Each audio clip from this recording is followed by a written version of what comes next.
Welcome to Firstline, I'm Daniel Pizarro. It's been 3 years since Russia invaded Ukraine in a so-called special military operation, something Russia expected to succeed within a matter of weeks. But Ukraine, despite some believing the country has been on the brink, has remained steadfast, with support from Australia being a crucial aspect of their fight.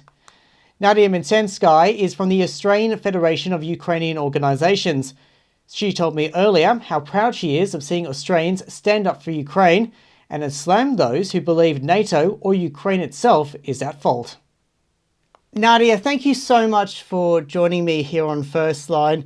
We know that this is quite an emotional time for so many Ukrainians because we've just marked the 3rd anniversary of Russia's invasion of Ukraine.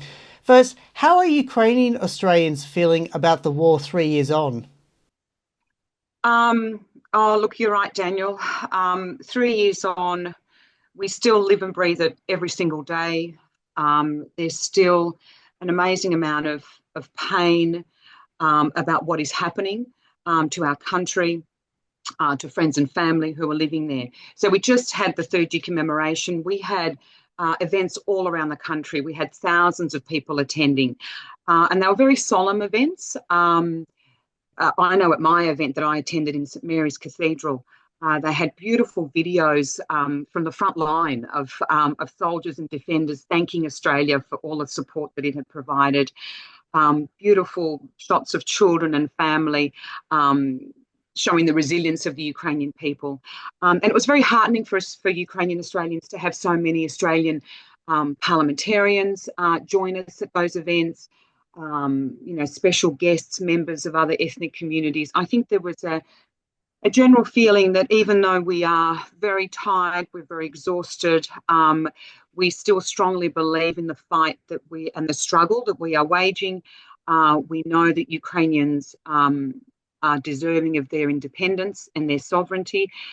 We're grateful for Australia's support, and we have to keep going. There's no stopping what we're doing at the moment in terms of trying to make sure Australians do remember about what's happening in Ukraine and trying to do what we can to support Ukraine and help Ukraine. And we have, even though like here in the New England Northwest, Ukraine is often, seems very, very far away. We have been involved indirectly by having Ukrainian refugees settle into the region, as well, of course, of the various parliamentarians, like we have Barnaby Joyce, for example, as one of the big supporters of Ukraine. How do you feel about that kind of support and what we're doing here in the New England Northwest? It is just so strengthening for Ukrainians. I think that I don't think actually Australians even realise how much of a support that is for Ukrainians to know that Australians understand what Ukrainians have gone through, the way that they've just reached out to be good mates to Ukrainians who've arrived here. I feel that Australians understand that Putin's a bully and what's happened in their country is unfair. And so to see that support from regular Australians is just so beautiful. I feel also that Ukrainians are a country of farmers. They very much love their land and their regional culture because we are considered, and we were, the wheat basket of Europe, and we produce the greatest amount of sunflower oil. And so there is a very strong connection for Ukrainians with the land and with what our farmers and our producers produce. And so to have that as a connection with Australians is actually really important, I think, in regional and rural areas. So it's just wonderful. And it really reminds me of my grandparents. My grandparents came here in the 1950s, and they were welcomed by Australians as new Australians at the time because they were the first that had arrived that weren't Anglo in their background. But my grandparents always spoke so positively about coming to Australia, that they were allowed to build their lives here. They were allowed to build their churches and their halls and be Ukrainian, but also be Australians, be very proud Australians. So it is actually very interesting, the connections between what happened with those Ukrainians who came in the 50s and were welcomed by Australians, and how we feel now with those Ukrainians who had to flee a war and have had to resettle here, but have really felt that mateship and that friendship and solidarity and support. So thank you very much to the people of New England, and thank you very much. I know that recently the Federation has also been keeping up this campaign to have the memories of what's going on in Ukraine still alive within the national psyche. In your opinion and the Federation's opinion, what can Australians do to provide more support to the Ukrainian people? The support so far that has been provided has been phenomenal. On the Australian government level, the provision of military aid to help Ukraine defend itself has been crucial and very much welcomed in Ukraine. The Bushmasters have become iconic. Any Australian that travels to Ukraine will have someone stop them in the street and say, "Thank you, Australia, for the Bushmasters." They're built in Geelong. They are an extremely effective, safe armoured vehicle that Ukrainian defenders really love. So certainly we would hope that Australians would support the Australian government continuing to provide military aid to Ukraine. Ukraine has asked for more Bushmasters. It's asked for any decommissioned kit from the ADF. So any kit that the ADF believes it is about to phase out. We've asked whether Australia would consider that for Ukraine. So that includes things like M113 tanks. It includes things like the Tiger helicopters, which are going to be decommissioned. If you recall, the Abrams tanks as well. We've got a certain shipload coming across. So any of that aid is very important. Humanitarian aid is still very critical for Ukraine. Our organisation actually operates 3 charities that Australians can donate to that can assist Ukrainians. We have the Ukraine Crisis Appeal, and that provides humanitarian aid for Ukrainians in Ukraine. So there are about 5 million displaced Ukrainians within Ukraine who had to flee those areas that have been occupied by the Russians and are living elsewhere in Ukraine. They have huge needs in terms of accommodation, in terms of building their livelihoods elsewhere, mental health support. So our charities, Ukraine Crisis Appeal helps to provide that. We also have a charity called Future Ukraine. Both of these are tax deductible, and that helps to provide funds for Ukraine to recover. So it provides funds to centres in Ukraine that help to rehabilitate veterans that have become disabled because of Russian missile attacks. It provides all sorts of aid for rebuilding schools in Ukraine that have been devastated because of Russian bombs. So Australians and people in your area can certainly donate to those 2 funds of ours. We also have another one that helps to provide life-saving aid for our defenders on the front line. So things like night vision goggles and armoured vests. So all of those funds you can reach via our website. It's afuo.org.au, and there's a page where you can go to donate, and it'll line up all those charities. So certainly we would continue to ask for that. And even something as simple as on your social media feed, just share a positive message about Ukraine and support Ukrainians, support what they're fighting for in terms of their democracy, in terms of their human rights, and really in terms of their future. That's all Ukrainians want. They just want to live in their own land, be able to forge their own future with Europe, so that their children can be free and they will have opportunities. That's all Ukrainians want. So even just a social media message on your feed is valuable and important in terms of continuing that discussion. Recently, of course, Ukraine has been on that world stage even more so because we had that bizarre attempted a dressing down by US President Donald Trump against Vladimir Zelensky, and now it looks like that Donald Trump is becoming increasingly erratic when it comes to Ukraine. He's been withholding aid, military intelligence to Ukrainian forces. The EU and Europe have stepped in dramatically to fill that gap at least. And the situation, of course, is what is happening at the moment.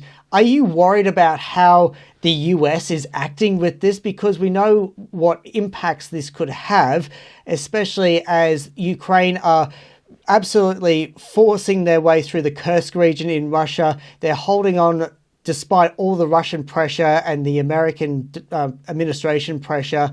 This is something that could go either way in many regards.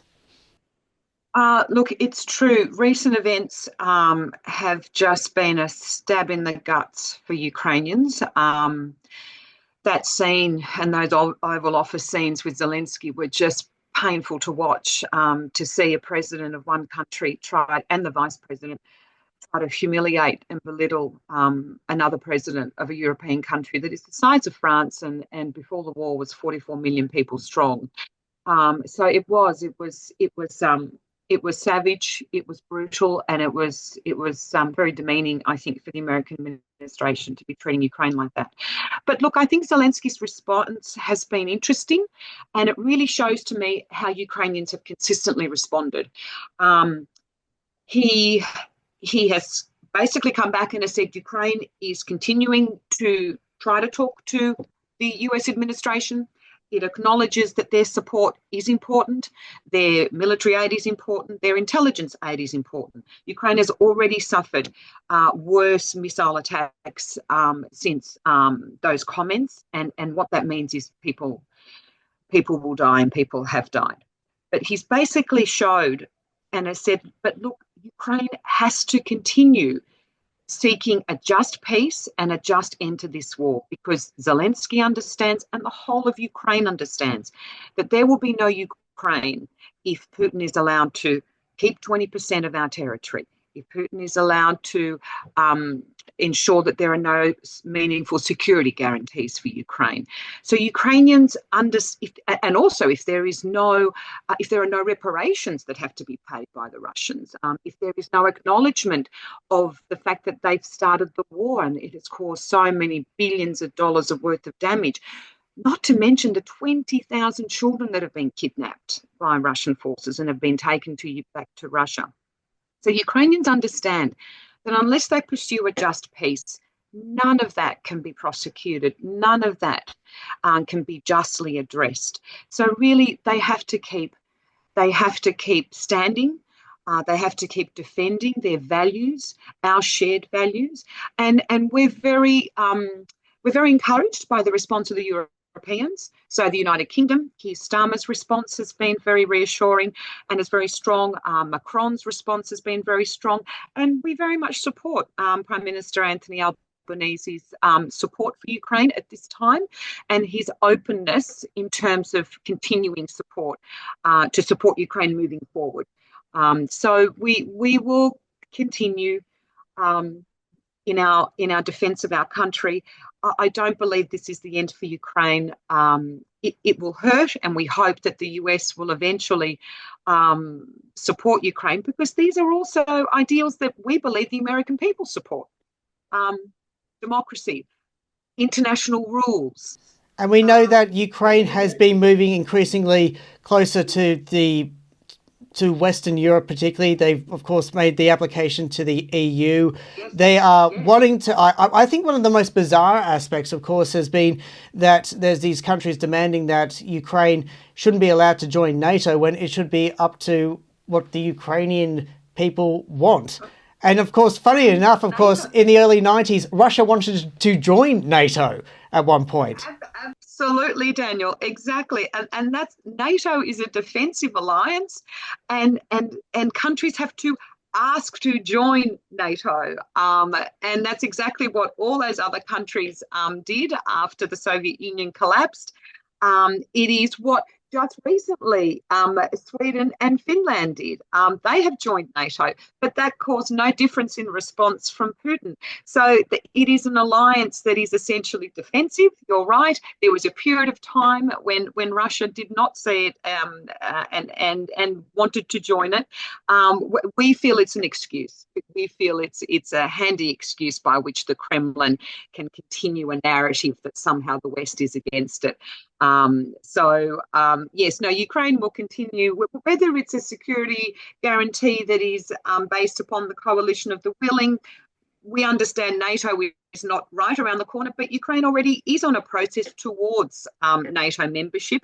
It really is not up to Russia to decide how NATO continues with that. And I know, of course, that one of the big things that is happening is that at the moment, elections can't happen in Ukraine. I know this is also a big concern among Ukrainian Australians who wish to vote in those presidential and parliamentary elections.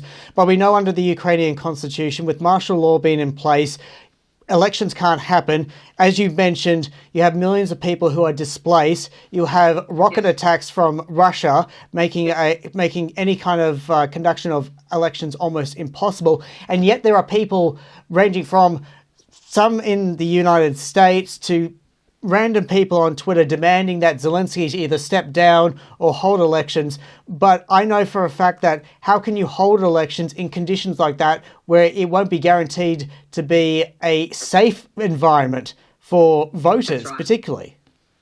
Daniel, absolutely true. You have millions of people that have been displaced because of this war. We have millions outside of Ukraine. We have millions internally displaced. We have hundreds of thousands on the front line. How are they actually meant to vote? So yes, Ukrainian people and the Ukrainian parliament has fully supported and has made no moves, let's say, to change that legislation and the constitution about elections. The Ukrainian parliament reviews it and has the ability to review its constitution and legislation every 6 months, and it has consistently realised this is not the time for election. It was very interesting that the two opposition leaders, the two main possible opposition leaders, Poroshenko and Yulia Tymoshenko, were asked by, I believe, possibly the Trump sort of backroom boys, whether they would be interested or think that Ukraine should hold elections. And even they said, no, this is not the time for Ukraine to hold elections. So there is no popular movement within Ukraine to hold elections. There is no move from other political parties in Ukraine to hold an election. And you have to remember too that in the United Kingdom, during the time of the Second World War, there were no elections during the whole course of the war, because it is a very different environment. So yes, no, we feel that's basically straight from the Russian disinformation narrative and playbook to try to delegitimize the Ukrainian government and to try to delegitimize Zelensky and to throw questions about its government, whereas Ukrainian people are very strongly behind Zelensky at this time and recognise they have to keep going the way they are. And that misinformation and disinformation campaign, or the useful idiots, I would certainly like to say, as I've seen on Twitter, I think one of the most concerning aspects has been, in many ways, this is not necessarily a right-wing, left-wing kind of attitude towards what's happening in Russia, between Russia and Ukraine, but you've had people who are well-known activists or those who have been very outspoken saying, oh, we should get rid of NATO, or that blaming NATO or blaming Ukraine for this conflict, when Russia is the one, of course, that invaded Ukraine. And I think very disturbingly, we had some people who were previously, as you mentioned, of course, the British government. We had their former leader, Jeremy Corbyn, initially wanting to put at least some blame onto NATO, and he and several others were threatened with the withdrawal of the whip. We also had other people, some very prominent human rights activists, like former SBS News presenter Mary Kostakidis, calling that NATO should be going and all that. But thinking about how this is all going, without some of these people and the fact that Ukraine is the one that's being invaded, this whole narrative is, for some reason, not fully blaming the Russians. I mean, why Why are some of what, from your perspective, why are they doing that? Why are they seeing that? I'm not sure because it defies me as well in terms of facts, in terms of logic. When you see what happened in Ukraine in 2014, in 2022, these were invasions and occupations of a sovereign nation that was a member of the United Nations. So I also can't understand it. You do have United Nations resolutions and many countries, over 140 that have supported Ukraine and have recognised it was an invasion. I don't know at what stage you can't see that that is not the reality. That is what's happened, and why, if we have other countries that have more recently joined NATO, why have they not caused Russia's ire, such as Finland and Sweden? That there is no logic to that. If Putin and the Kremlin were truly worried about NATO, why have they not ramped up their escalation threats against those countries in NATO? But they haven't. So to me, it is very clear that this is about the Kremlin pushing a narrative that is about big powers, about spheres of influence, and the Kremlin believing that they should, like the former Russian Empire, like the Soviet Union, that they should be able to control large parts of Eastern and Central Europe. Simply because they are mightier. And I believe that for Australians and generally in terms of global security, this is not going to make us a safer. This is not going to make a safer world. So I do question how those people can believe it is purely somehow the West or NATO has driven this, when I believe it is the Kremlin's desire to push its sphere of influence and to exert its dominance over its neighbouring areas. And recently, as of this week, we had a veiled threat from the Russian embassy in Canberra against any proposal that could have Australian forces going to Ukraine as peacekeepers to enforce any type of approved peace deal. How do you feel about having Australian forces going to Ukraine? Because in some ways, I could understand why some people might be a little bit more apprehensive about that, especially if Russia starts to view Australia as more of a threat. But of course, this is Australia trying to be part of an international force at least. That's right. So, as I understand it, the Prime Minister is only talking about potential troops that might join a peacekeeping coalition. So we are certainly not talking about Australian troops being on the front line. What would happen is, as I understand, is that these peacekeeping troops might be located in various cities in the part of Ukraine that remains Ukrainian, protecting certain critical civilian infrastructure. But as Prime Minister Albanese has said, as Richard Marles has said, they have simply said they are open to discussing the possibility, and it will really only happen once there is peace in Ukraine. So we would otherwise support that. We feel that it is the right thing for Australians to do, and we feel that whether it is 100 ADF troops, whether it's 1,000, whether it's 10,000, I don't know.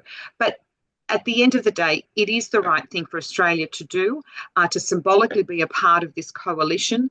In this current geopolitical era, I think Australia will need to act with like-minded countries when it comes to protecting our global security and our interests. So its participation in this coalition, I think, is important for protecting also our global security and our safety in the long term. In terms of the threatening noises from the Russian embassy, look, this is standard Kremlin propaganda. If you recall, on the first days of 2022, Putin said something like, the West will have not seen such a reaction as they will if they in any way helped Ukraine following the full-scale invasion. Okay, since we have had anti-tank weapons being delivered by the West. We've had artillery systems. We've had long-range weapons. We've had fighter aircraft. We've had the ability of Ukraine to launch long-range missile strikes against military installations in Russia. At every step of that assistance that was provided by the West, the Kremlin said exactly the same thing. And nothing happened. So truly, it is saber rattling. It is an attempt to cause division in Western societies and sow confusion and doubt about what is the right thing to do, the principled thing to do, and what is the right thing to do in terms of our future security. Nadia Machensky, thank you so much for your time. Thank you very much, Daniel. It was a pleasure. That was Nadia Minchensky from the Australian Federation of Ukrainian Organisations speaking to me earlier this week. Tamworth Regional Council made history this week by signing a formal partnership with an umbrella organisation which represents the area's various Indigenous organisations. The partnership will see the Council and Tamworth Coalition of Aboriginal Community-Controlled Organisations working together to close the gap between Indigenous and non-Indigenous Australians. Councillor Mark Sutherland is the first Aboriginal person to be elected to Tamworth Regional Council, and he joins me now in the Firstline studio. Well, Councillor Mark Sutherland, thank you so much for joining Firstline. Thanks, Dan. Thanks for having me. We've had quite a historic moment this week from Tamworth Regional Council, and it's been this partnership with TACO, the Tamworth Community Coalition of Aboriginal Controlled Organisations. This is something that people are saying is quite a big deal, but how exactly do you explain why this is so historic for us? Yeah, well, I think nationally there's been an approach to work and engage with Aboriginal people in the form of closing the gap. Since 2007, the Australian government has had a clear approach on what that's looked like. And since 2020, the state government and local government both signed up to being signatories to the national agreement to commit to working in partnership with Aboriginal people to deliver better outcomes. Now, local government, as a signature to the national strategy, doesn't have a body to partner with. The Australian government partners with the national capo, the state government partners with the state capo, but local capos don't exist for local councils to partner with. Now, there are 6 locations across Australia that have been set up for a local capo. As you said, capo is the Coalition of Aboriginal Peak Organisations. At the end of last year, Tamworth was recognised as a site, and the Tamworth Aboriginal Community Controlled Organisations, known as TACO, was established. And so this week was a historic moment where local council, Tamworth Regional Council, committed to signing a formal partnership agreement with that local Aboriginal governance body. And so the goal is now that we can work together moving forward to address those 17 targets under Closing the Gap in partnership between local council and our Aboriginal organisations. And having that local focus can also bring in that different type of experiences, the personnel, also the fact that local government is, the forefront when most people typically think of what's going on with a government. I have to complain to council, I have to go to council with all these things. So having this kind of aspect certainly allows for the functions and for people to see what a council at a local level can do that they wouldn't typically think would be able to be done. Yeah, well, it's great having national targets, but what does that look like for us locally? And so being able to work with TACO now, Tamworth Regional Council can work in partnership to create our local Closing the Gap implementation strategy, which will talk about what do those 17 targets look like for us. In that agreement, there's targets around health, education, housing, youth justice, youth suicide, training. There's 17 focus areas where nationally we're trying to get better outcomes in. But as local council, we are the form of government closer to the community. What role does local council play in supporting our local community? And so this was a big step forward, saying that if we're going to talk around what it looks like in the future, we have to do it in partnership. And the partnerships are important for local councils. Local government can't do everything. Local councils rely on partnerships right across the community. And our Aboriginal community should be no different. This is also quite an emotional moment for the Indigenous community. Of course, you were the first Kamilaroi Gomeroi man to be elected to Tamworth Regional Council. We had the representatives at the Regional Council meeting this week who, as soon as the vote happened, there was this collective joy that happened, and some of the elders like Catherine Tyndall was sort of like, this is an incredible moment that they have been working towards for decades, and we know how big the Indigenous struggle has been. We've just had the anniversary for the freedom rides they've gone through. Correct. And I know to also a degree that since the failure of the voice referendum, there has been this increase in racism. There's been this disconnect in many ways between Indigenous and non-Indigenous Australians and what the future of the country should be. Is a moment like this that crucial first step to say, hang on, there is a different way, we can make a new, things can be different for everyone? Yeah, it definitely was a great night. Members from TACO being present, and like you said, Aunt Kath speaking to council prior. Since the council meeting, I've had a number of phone calls from elders right across the region. Uncle Tom Briggs up in Armidale being one of them, who called up in just in complete joy that decades of advocacy where Aboriginal community have been asking to work in partnership with governments has now been accepted on a local level.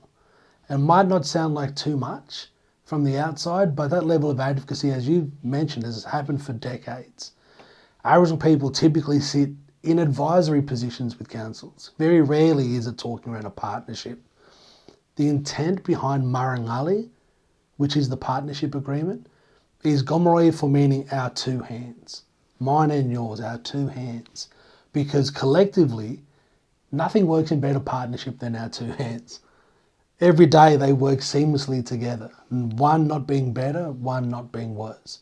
Both having their strengths, but collectively they work under a shared vision. And I think that intent that has been captured in this Marangali agreement, without knowing the details of what the partnership looks like. Because it's still very early days, we should stress this out. We're not going to see outcomes directly straight away. Yeah, but the partnership agreement's been written. Yeah. And on the 28th, both council and the Aboriginal community through TACO will sign that formal partnership agreement that has all the details of what the partnership will look like. But being able to understand that it really is trying to work out the best way to work in partnership with mutual respect, with reciprocal responses, but also just with levels of trust, responsibility and accountability. And so that's a big step forward for community. To your comment around what is the approach moving forward, I think last year raised a number of conversations right across the country around what does the future look like. The pathway of reconciliation has definitely been under question. Are we moving towards a reconciled future, and what does that even look like?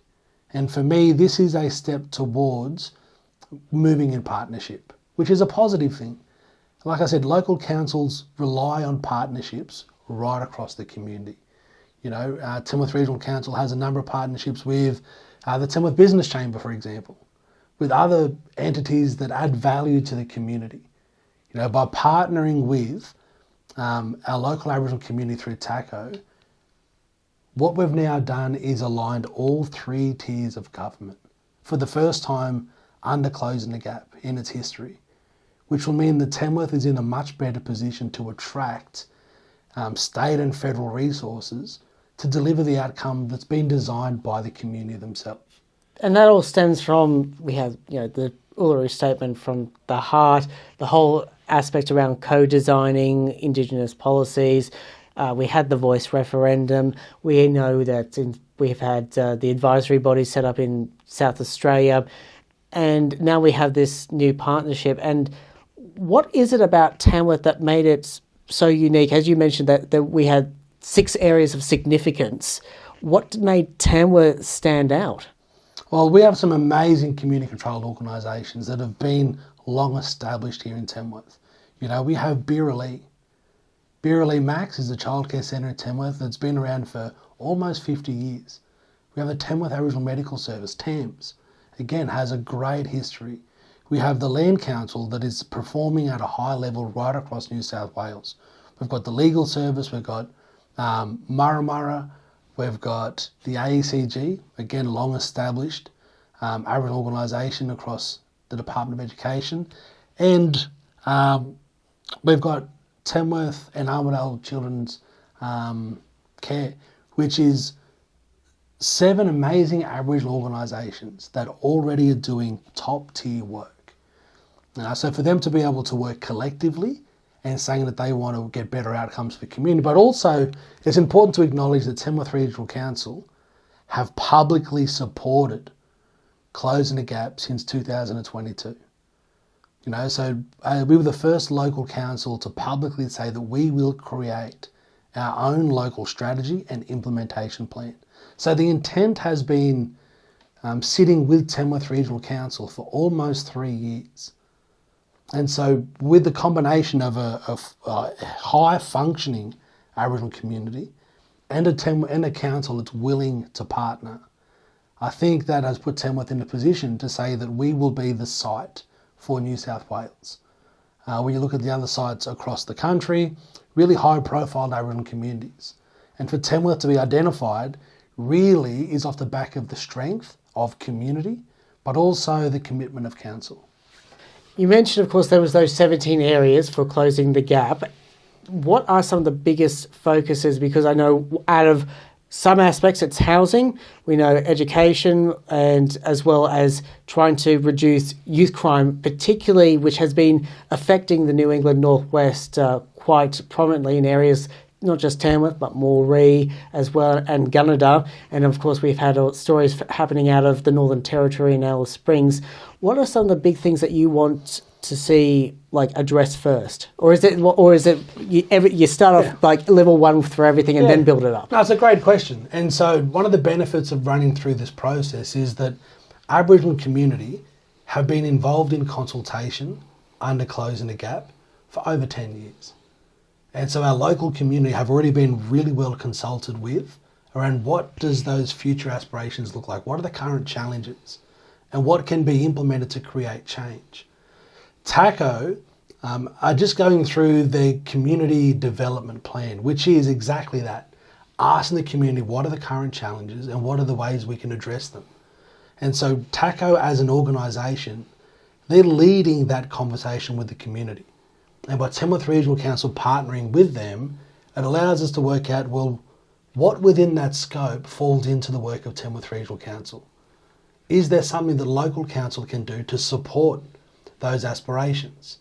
The reality is that, here in Tamworth, the life expectancy for Aboriginal people is still 10 years less than non-Aboriginal counterparts.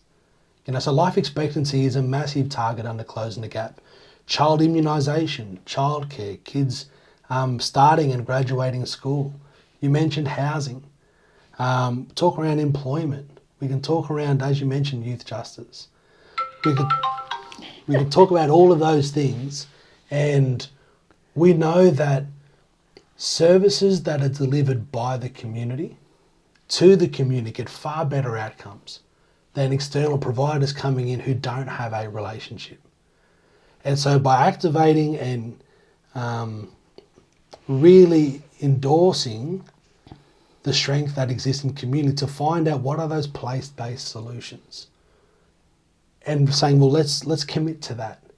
And by local council advocating for those aspirations from an Aboriginal community point of view, it makes our case look a lot more attractive to state and federal governments, who can then say, well, this isn't just the aspirations of Aboriginal people, which is significant. It's also been backed by local government. And so that in itself starts to make us as a Tamworth region in a much better position to attract and receive resources and funding and grants to deliver programs in whatever that looks like. Personally, I don't think the Tamworth Regional Council or any local government is in the best position to decide what's best for Aboriginal community. That's why local councils have to partner with local community to make sure that we can get those real opportunities and those real challenges that are felt and experienced by people into something that's meaningful. I think everybody's sick and tired of, words for word's sake, and meetings for meeting's sake. People want to see real action. And that's where Murrungalli is so important, because it focuses on what our hands can do. And our hands create action. They care for people. And so that partnership agreement is historic because it's of intent, but now what it will allow us to do, which is to create a meaningful closing the gap strategy and implementation plan that's relevant for us. And not only that, but it was also been stressed that this partnership is not just exclusively for Indigenous Australians in the region. This is also for the non-Indigenous people, because once you fix the issues around education, employment, youth crime, housing, infrastructure, you're actually making the community better as a whole. You're also reducing those aspects such as crime and trying to improve, as you said, the livelihoods, the life expectancy, which would improve a whole community, such as, of course, one of our most infamous areas that we know very well, Coaldale, which we are right here at the moment. Yeah, well, it's important to stress that Aboriginal organisations don't only deliver programs to Aboriginal people. They deliver programs to everybody within our community. Take Tamworth Aboriginal Medical Service, for example. TAMS is an Aboriginal medical service. They have a couple thousand patients, and about 75% of them identify as Indigenous, which means 25% of them don't. And they're offering COVID-19 clinics too, which is very important in keeping some of the most vulnerable, like the elderly, the sick, or those who are more sceptical of vaccines, being, to be better, because we know, of course, how devastating that pandemic could have been to our most vulnerable people in the community. Correct. And if TAMS have the capacity to bring another 10 doctors into our region, knowing that they don't only deliver programs to Aboriginal people, it's a benefit to us all. That there is currently a system that exists within a community that are called community-controlled organisations. They are registered as Aboriginal organisations, they're monitored as such, but they provide services collectively to all people across the region.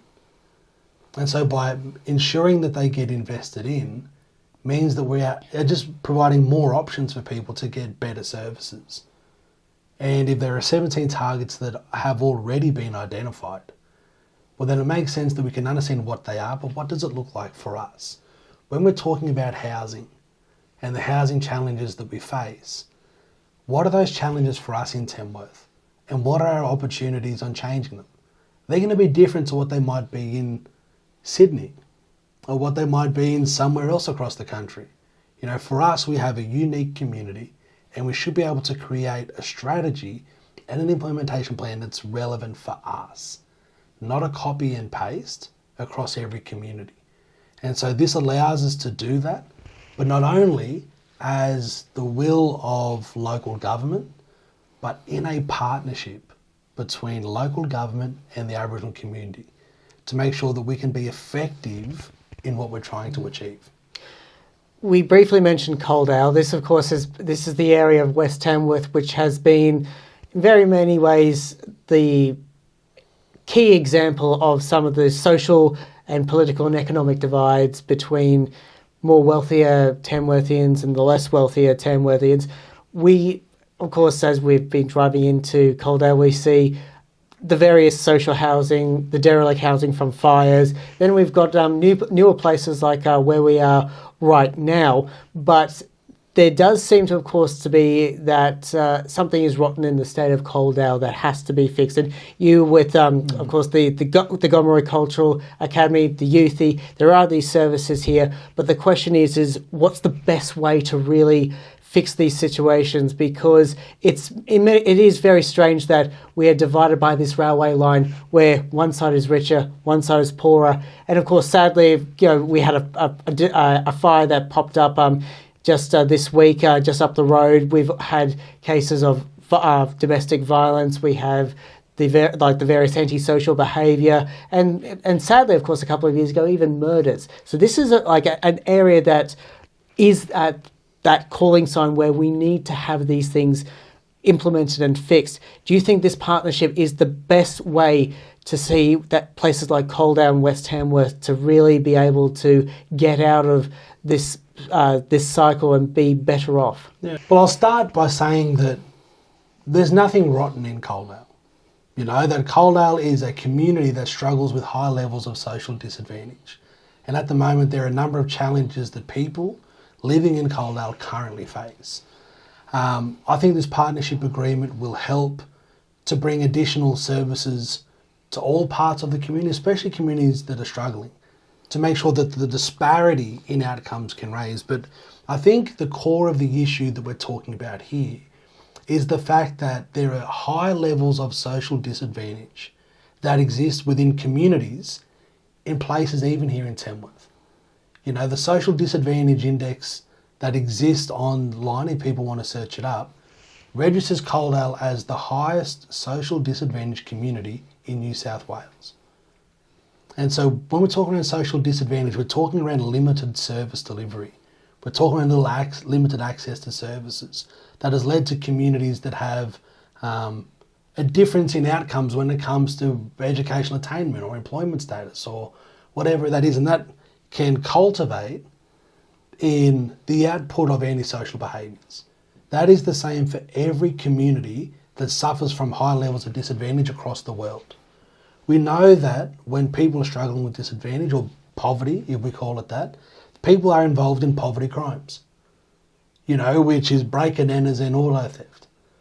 That's well researched right across the world. For me, there needs to be a bigger conversation to say that if we know that there are communities in our region that are struggling, communities that are facing high levels of social disadvantage, whose responsibility is it to provide support?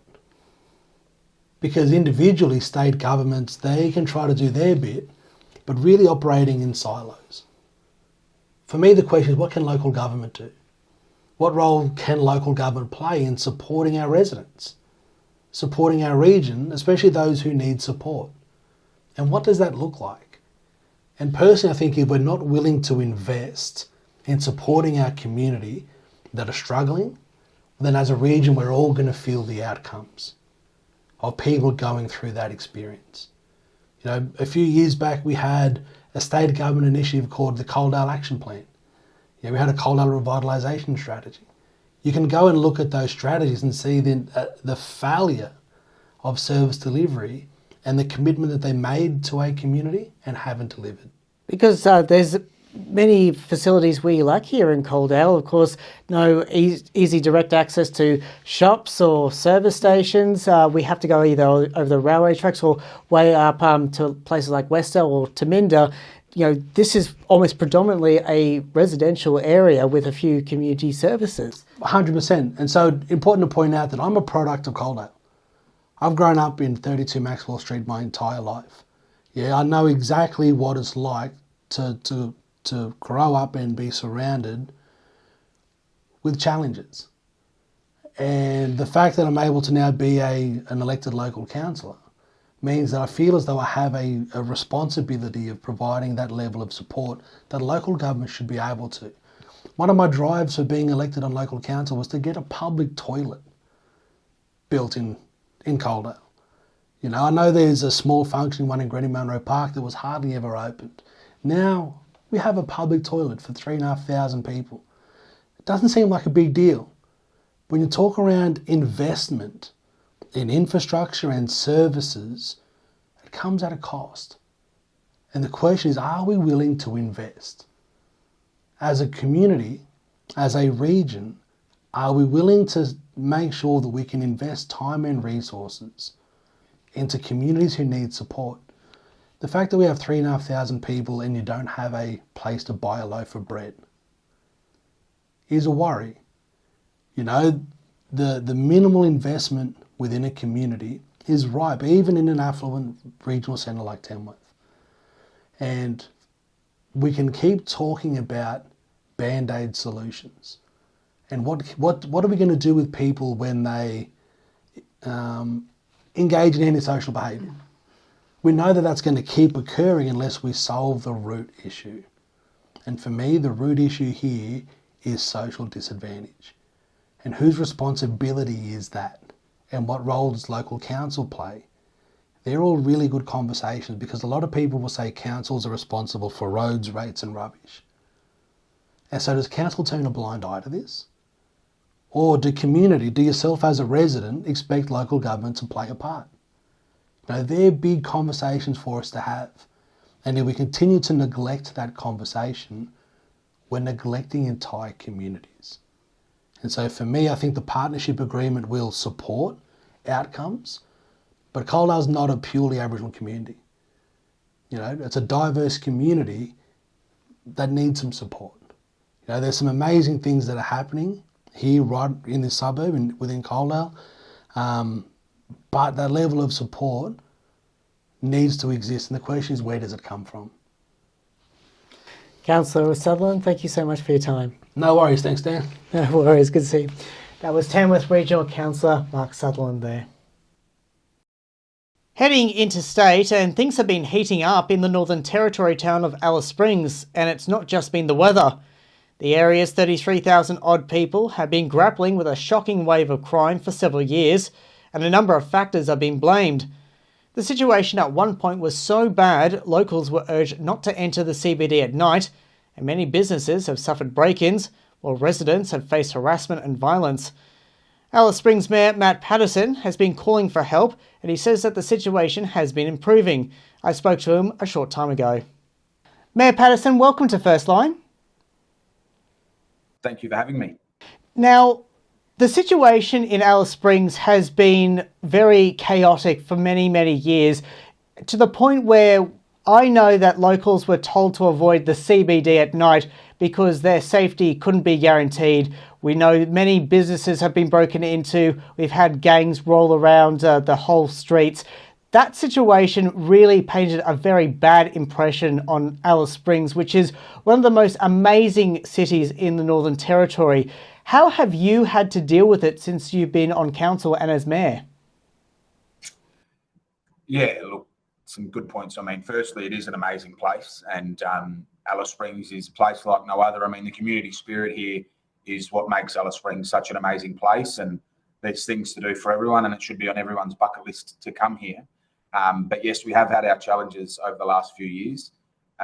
You know, I was elected as mayor in 2021, and we were coming out of COVID, and, you know, businesses were struggling at the time, and crime was already rife. And then after that, it was just a few years of pretty chaotic, destructive behaviour from a few people, and it caused carnage within the community. And, you know, we were told at times to avoid the CBD, but what also happened is we had, pardon me, 2 curfews that were implemented by the previous government, and you know, the first one was CBD, the second one was a town-wide curfew, and you know, with that came extra police resources, and it was a positive impact. But you know, our job at council is, you know, we can't change laws to, you know, put more police on the street or extra security or those sort of things, but it is advocacy and working with governments when, you know, we have something that they don't, or they don't have something we want to access. It's about working together, and we've been pretty fluid in that environment, and work with other levels of government to make sure that, you know, we can address some of the challenges or help where we can help out. And you're at the forefront of this because you're living in the area. You have all the council staff who are also working, and are sometimes you also cop the big flack from locals typically because you're someone like the most approachable, or when people think that something's going on in the city, it's thinking, oh, like let's blame council, even though a lot of this is of course a state and a federal government responsibility. It's often, oh, well, let's blame council first. So you often are having to deal with issues that are beyond your control. Yes, very good point. You know, like councils across the country are the level of government closest to the people, and some people don't understand or can't delineate between the different levels, and I think that that's fair enough. They don't have to be able to delineate, but I think it is about just explaining what our role is, and you know, I think that also when they see mayors or councils in other countries, they've got a completely different level of responsibilities. But, you know, as I said, we've been on the forefront and the front foot with this council in advocating. And we don't always agree about the best outcome, but it is a conversation that we're always willing to have. And, you know, we've had meetings here of people coming in to express their concerns. And, you know, as we are the closest level of government to the ground, it is important to hear those views from your constituents. And, you know, to have 80 to 100 people on a Tuesday evening come to council to talk about the levels of crime, well, some people just want to be heard, and that's our job as well. You know, they can't do that at the federal parliament or the state or territory level. So it is about hearing those concerns and also just, you know, letting them know what we can and can't do. And I think that that's also important. So, you know, we have done that, but it does make it hard when you're at Woolies or Coles or IGA going shopping and someone bails you up about some crime or whatever it may be. That's fair enough. They want to share their concerns, but you do need to just say, look, we can't fix it, but we can certainly advocate, and that's what we're doing. And, you know, we'll continue to do that. It's been a long road to get here. It's certainly better than what it was 3 years ago. And we'll continue to make sure that, like many people living here, we'll just keep keeping people accountable and honest and making sure that things get better. Because one of the biggest concerns I know, particularly from the town council itself, has been there are these businesses who are closing up, who have been broken into too many times, or there's people moving away because they've been broken into. At the same time, you've got a big influx of people because we know Alice Springs has a big transient population, but a lot of people have been moving into the city itself, not just from interstate, but from surrounding areas of the NT. So trying to build up this infrastructure and maintain it is often a massive challenge, especially if you've got to deal with many break-ins or infrastructure or council infrastructure damage. So you also have that factor, which costs even more money, which could have been spent better in social and other council programs that could really make Alice Springs a great place again. Yeah, it's an interesting point. So where council are on the map, you know, Alice is on the map, sorry. Council represents Alice Springs and we represent the whole municipality. And that's about 28,000 people within inside Alice Springs. Now, surrounding Alice Springs, there are some remote communities and they use Alice Springs as a service hub, and it always has been and it always will be used for that. But what it means at times is that we get people from South Australia using Alice Springs. We get people from, obviously, the Northern Territory. But you can also get people from Queensland and Western Australia that also come to Alice Springs. And so sometimes we can have an extra few thousand people here.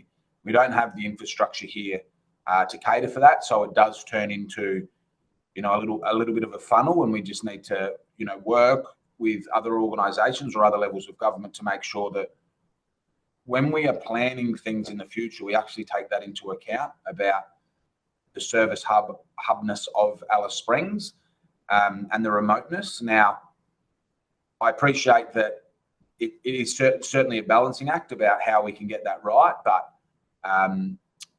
you know, there are organisations that do work with governments to make sure that they can monitor who is coming here, and if there is any angst between a couple of communities, that it's managed before it gets to Alice Springs. And you know, we've seen communities come together and meet in Alice Springs and have some issues, and you know, that's sort of what starts the furnace of issues. But as I said, it is getting better and those things are being worked through. And you know, what we also need to do is make sure that we're not spending all the money in Alice Springs, because if you're not investing in remote communities, they become unlivable. And that's when you see this urban drift of people moving from the communities into Alice Springs and then leaving remote community life behind. And what that does in Alice Springs is it does bring more overcrowding into place with housing. The town camps are here, that they have an overflow of people that can't cater for that. The services in town camps or in public houses can't cater for that. So your rental industry itself is very tight. I mean, you can look through like the cheapest property, sometimes $400, $500, $600, $700, even more for just one person to try and move into Alice Springs. So it's also a very tight rental market. Yeah, it is, and it's because it's a transient place. It's you know, we've got some houses available now, obviously, but it's, you know, like anywhere, the rent market is awfully tight. But that you're right, it's tough to get into. And, I think that goes back to the government's pitch about building more affordable houses. We've got, a lot of land here. We're a land-rich town that we can certainly invest in more areas and more houses here. I know during particular times when the crime rate in Alice Springs lowered, particularly when we had the various COVID lockdowns as well as the grog ban, and those grog bans have been allowed to lapse, and then we saw that crime once again skyrocket to in many ways very dangerous levels. Would you be in favour of a similar ban to come into effect? Because the Labor government of the NT allowed those to lapse, but it didn't seem like they had any plans to cater for what would happen once those bans finished. Yeah, I've said this before, that letting those laws lapse was by far the dumbest decision I've ever seen. And to be mayor at the time was extremely disappointing because we advocated to make sure that they stayed in place. Now, those bans are back in place, by the way, so they are there and they're stronger now than what they once were. So you can't purchase takeaway alcohol Monday, Tuesday. You still can't purchase alcohol if you live in a restricted area. And there's also caps on what you can purchase in some places, but also we scan our license here to buy alcohol, which is a part of the BDR, which is the Banned Drinkers Register.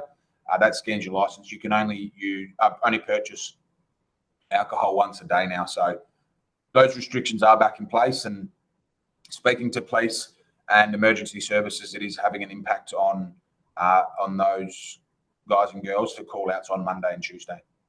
And who is most responsible for creating this crime wave? I noticed that particularly it is often those younger people who are out on the streets late at night, and in many ways they don't want to go home because they either don't have a home to go to, or they also face a domestic violence situation, or they have a very dysfunctional family. So what's the situation there at the moment? Well, there's two ways to answer that question. The first one is who's responsible. Well, it's 30 years of chaos that's caused this, and politics on the run, which have caused us to where we are now. So that's caused by politicians on both sides. Secondly, there is two parts to it as well. One is youth crime and one is alcohol crime. So we do see young kids on the street, and that's because sometimes it is safer for them to be on the street than at home. And that's part of a problem that we need to address, is about building facilities for these kids to go to if they can't go anywhere safely. The second part is just alcohol, and our domestic violence is absolutely staggering. And even in the last few months, everything seems to be going down. Property crime, violence, car thefts, all of these sort of things are on the way down, except DV stays completely static. So I think that's a severe problem, and it takes a lot of resources to address DV, and we just don't have enough police for that. So there's two parts of it. One is certainly youth crime, and the other one is certainly alcohol-inflicted crime within the community. And you have mentioned, of course, these downtrends in some of the crime areas, and that has, of course, happened since the Country Liberal Party under the new Chief Minister, Leah Pizarro, has been in power. Have you spoken to her about some of the things the Territory Government has been bringing in? Because there's quite a few things that they've done expanding out for the prison population, although we do know that there are many issues with the actual capacity for particularly adults, but there's also the problems of that some of these kids might be falling through the cracks of the system itself, as well as trying to really break those cycles of crime and violence and poverty. Yeah, so I speak to the Chief Minister often and the Attorney General often, and we've got a good working relationship with the government as a council. As I said, my point of view to the Chief Minister last time we met was that you're actually doing things pretty well down here. We can talk about all the stats in the world as we want as politicians, and we will do that, and we'll flip them around and use them however we want. But ultimately, the perception has changed within the community over the last few months because they've seen and they can feel change. And I appreciate that, yes, it is causing issues at the back end with the prison being full. However, it was the only way to address the current crisis that we were facing was actually, we need to make everyone feel safe. And that is a responsibility of the Territory Government, and they're doing that. It's not perfect, but as I said, this is a long road that's led to where we are now. So they've they've taken people off the street and they've put them in jail. Now, you don't accidentally end up in jail. I just want to make that point. And so, yes, they're overcrowded at the moment, but you know, the unintended consequence of that is that our community feels safer, and so we can worry about what's happening at the prison whilst we're addressing keeping people safe. So, to me, yes, it's unfortunate that the prisons are full, but as I said, I don't know if you accidentally end up out of jail. And you know, as a youngster, as a juvie, it's pretty hard to get in there in the first place. And we know one of the most vulnerable groups that is susceptible to the crime wave in Alice Springs has been those Indigenous kids. And we've seen some as young as 10, 11, 12, some even younger committing these crimes. And you have to wonder, like, what is the best way to help? Because if they continue seeing this cycle of violence, trying to get them out and to be safe and to have that support structure around them, it's often a very difficult situation because every family could be different, or it can be very difficult to see what can be the best options for the family, for the children, for the community itself. Is that what you also see? Yeah, I mean, it is difficult. You don't want to see a 10-year-old in jail, and I think that there'd be very, very rare occasions that a 10-year-old is in jail, but I think it's also the point of why are 10, 11, 12-year-olds, and sometimes even younger, they out on the street in the first place. I think that's the first question, is where are mum and dad or a you know, a family member to look after these children? And for some of these kids, unfortunately, it's very sad, and Australia doesn't want to talk about it, but jail is a safer place for these kids to be. And whilst I appreciate we don't want kids to fall through the cracks, whilst they're in juvenile detention, that's when we can start building some foundation and some education for these kids. And you know, they go through full health checks while they're there. Then when they are released, it's making sure that they don't fall into the same issues that they were faced with before, and wrapping these kids up in cotton wool to say, hey, we know you've done this before, but this is the community. We want you to be a responsible teenager. What can we do for you, and how can we help you? Like, this isn't about being Alice Springs is not segregated. It's about saying, if you have gone to juvie, we'll come back out, and what can we do to help you? And I think that there's enough services in town now to hopefully address those children's challenges going forwards. And how is 2025 looking for Alice Springs Town Council, especially with some of the social programs and the facilities and the infrastructure that is available, and that might, as you mentioned, that seems some areas of crime have been going down, might be able to be utilised better?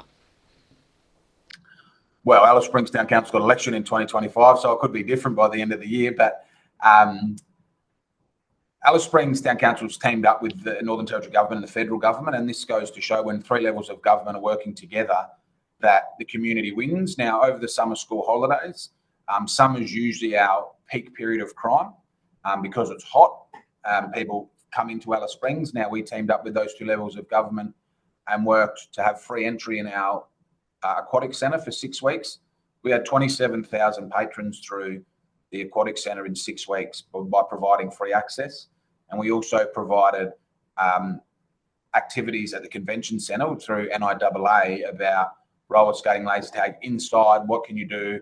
And we had a full suite of school holiday programs. Now, we have all the facilities here, we have the personnel, we're working with other levels of government, and that's how I think you'll find that it's not just about the naughty kids, it's about everyone coming together and everyone succeeding, and that's what had happened last year, and we'll continue to do that for the rest of this year. And I think one thing that definitely could be utilised is to try and encourage more of the kids to get back into Aussie rules. I know that participation rates for Northern Territorians in Aussie rules has dramatically declined, and I know some clubs have been very like in Alice Springs has been very concerned about that as well, because they use the council facilities. It's a community event as well. We have all these different teams that are competing in just the Alice Springs League too, and sport can be a major game changer for some of these kids. We might have a next AFL star at it's in Alice Springs. Yeah, that's right. I mean, AFL is way of life for a lot of these young Indigenous kids out in the community, but obviously everyone in Alice Springs as well. It's obviously one of the most played sports here. We've got a town comp which has 5 teams. There's a few grades. Women's is thriving. So obviously we'd like to see people not just play sport, but not just play AFL, but play any sport. And, there was an investment of a philanthropist a fortnight ago investing $57 million into Alice Springs for sporting facilities. So, it's a fantastic place where you can come and you can, be a part of the community and play many different sports. It's not a big town, so you can play soccer, netball, basketball all on the same day. Do you have a particular local AFL team that you're gunning for? Well, I used to play because it's such a small town, I used to play AFL for Westies and I used to play cricket for Rovers, and they're a bit rivals, but of course it's different sports, so it doesn't matter too much. But I'm a Swannies man, so, I don't want to talk about AFL. I've still got scars from the grand final last year. Well, as a Western Bulldogs supporter, I do sympathise to a degree, though luckily for me in the NRL, I'm a Panthers supporter, so the past couple of years have been very, very happy for me. Yeah, well done. I'm a Gold Coast supporter, so got nothing to celebrate. We'll have to see. Matt Patterson, thank you so much for your time. All good. Thank you very much. The Mayor of Alice Springs, Matt Patterson there.